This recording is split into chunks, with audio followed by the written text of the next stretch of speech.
આપણે જે આ હોસ્પિટલ અત્યારે કરી છે સુપા ગામમાં કે જે 16 વીઘામાં પથરાયેલી છે, આપ આ બિલ્ડિંગ જોઈ રહ્યા છો. આ બિલ્ડિંગ સિવાય પણ બીજા 6 બિલ્ડિંગ બનશે અને આવતા વર્ષોમાં જ્યારે સંપૂર્ણ પ્રોજેક્ટ પૂરો થશે ત્યારે રોજના 2000 પેશન્ટ ઓપીડી એટલે પોતે બતાવવા આવશે અને આ સેવાનો લાભ લેશે અને રોજ અહીંયા 400 સર્જરી આંખની થશે એવું આપણું કલ્પના છે અને આપ સૌના સહકારથી જરૂર સાકાર થશે. પરંતુ એવા કેટલા પેશન્ટો છે કે જેઓ હોસ્પિટલ સુધી કોઈને કોઈ કારણસર પહોંચી નથી શકતા, કે જેમને ટ્રાન્સપોર્ટની વ્યવસ્થા નથી, કે જેઓ પૈસાના અભાવે અહીંયા સુધી નથી આવી શકતા.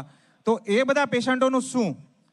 તો એવા પેશન્ટો માટે એક વિઝન સેન્ટર એટલે કે એક નાનકડી હોસ્પિટલ કે જ્યાં એકદમ લેટેસ્ટ પ્રકારના સાધનો હોય અને એ સાધનો દ્વારા એમની ચેકઅપ થાય અને ત્યાં ટેલિમેડિસિન દ્વારા ત્યાંથી આપણે પેશન્ટનું અહીંયા ડોક્યુમેન્ટ્સ મોકલે, એમની આંખની તપાસ પણ અહીંયા જોઈ શકીએ અને અહીંયાથી જેટલા જરૂરમંદ પેશન્ટ હોય જેને જરૂર લાગે કે આને ઓપરેશનની જરૂર છે એવા પેશન્ટોને અહીંયા આપણા પોતાના ટ્રાન્સપોર્ટેશન દ્વારા એમને બોલાવીએ, એમનું ઓપરેશન કરીએ, એમને અહીંયા નિઃશુલ્ક ભોજન પણ આપીએ અને પાછા એમના ગામ મુકાવી શકીએ.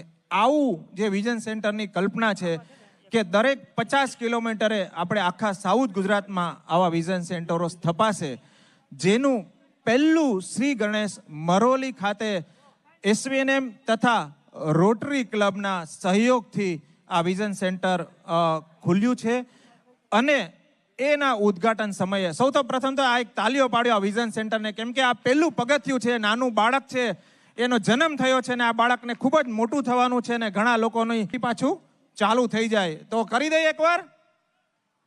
બધાની ઈચ્છા નથી લાગતી? કરી દઈએ?